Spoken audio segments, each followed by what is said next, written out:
પ્રજ્વલ કાંડથી રાજકીય ભૂકંપ, કોંગ્રેસ સરકાર સંકટમાં, જેડીએસની બદલો લેવાની તૈયારી, ઘણા નેતા ધારાસભ્યોના સેક્સ સ્કેન્ડલ બહાર આવી શકે, કર્ણાટકમાં કોંગ્રેસની સરકાર પડી શકે છે, કોંગ્રેસ સરકારના એક પ્રભાવશાળી મંત્રી 50 થી 60 ધારાસભ્યો સાથે ભાજપમાં જોડાઈ શકે છે. આ માટે ભાજપના નેતાઓ સાથે વાતચીત ચાલી રહી છે. કર્ણાટકના વર્તમાન રાજકીય વાતાવરણમાં ગમે ત્યારે મહારાષ્ટ્ર જેવી સ્થિતિ સર્જાઈ શકે છે. આ બંને નિવેદનોથી એક વાત સ્પષ્ટ છે કે કર્ણાટકની રાજનીતિમાં બધું બરાબર નથી ચાલી રહ્યું. એવું માનવામાં આવે છે કે જેડીએસની રાજનીતિનો અંત લાવવા માટે પ્રજ્વલ રેવન્નાનો મામલો ચૂંટણી સમયે ખૂબ જ વિચારપૂર્વક ઉઠાવવામાં આવ્યો હતો. આ બાબતો એક વર્ષથી ચર્ચામાં હતી, પરંતુ વાયરલ વોટિંગના 3 દિવસ પહેલા આ કરવામાં આવ્યું હતું.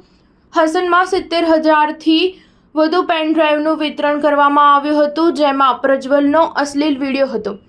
પ્રજ્વલ 31 મેના રોજ બેંગલુરુ આવ્યો હતો અને હાલમાં એસઆઈટી કસ્ટડીમાં છે. એસઆઈટીએ પ્રજ્વલની 6 જૂન સુધી કસ્ટડી મેળવી છે. આ દરમિયાન તેની પૂછપરછ કરવામાં આવશે અને ઓડિયો સેમ્પલ લેવા સહિત વિવિધ ટેસ્ટ કરવામાં આવશે.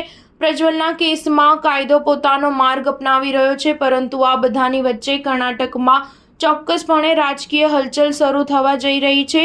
નિષ્ણાતોનું માનીએ તો 4 જૂનના પરિણામોની રાહ જોવાઈ રહી છે. સ્ટાર ન્યૂઝ 7 હંમેશા સચ્ચાઈની સાથે.